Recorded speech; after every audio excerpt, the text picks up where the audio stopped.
ಬಂದಿದ್ದಾರೆ. ಬೇಲೂರು ಗೋಪಾಲಕೃಷ್ಣ ಅವರು, ಕೆ ಸಂಗಮೇಶ್ವರ್ ಅವರು ಎಲ್ಲರೂ ಕೂಡ ಕೆಳಗಿಳಿಬೇಕು. ಇವರು ಊರಿಗೆ ಮಾತ್ರ ಅವಕಾಶ.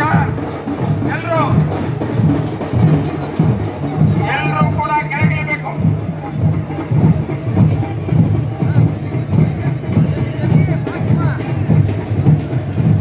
ಎಲ್ಲರೂ ಕೂಡ ವೇದಿಕೆ ಮೇಲೆ ಇರ್ತಕ್ಕಂಥವ್ರು ಎಲ್ಲರೂ ಕೂಡ ಮುಖಂಡಗಳನ್ನ, ಮಾಜಿ ಶಾಸಕರನ್ನ ಹಾಕಿ고 ನಾವು ಕೂಡ ನಿಮ್ಮ ಜೊತೆಯಲ್ಲೇ ಪಾದಯಾತ್ರೆಯಲ್ಲಿ ಬರ್ತಾ ಇದ್ದೀವಿ, ಮೆರವಣಿಗೆಯಲ್ಲಿ ನಡ್ಕೊಂಡು ಬರ್ತೀವಿ. ಎಲ್ಲರೂ ಕೂಡ ಇಲ್ಲಿ ಭಾಗವಹಿಸಿ ಎಲ್ಲರೂ ಕೂಡ ಇಳಿಬೇಕಾಗಿದೆ. ಆಮ್ ಆದ್ಮಿ ಪಾರ್ಟಿಯವರು ಕೂಡ ಇದ್ದಾರೆ. ಎಲ್ಲರೂ ನೋಡಿ, ದಯವಿಟ್ಟು ನಾವು ಕೂಡ ಕೆಳಗಿಳಿತೀವಿ. ಯಾರು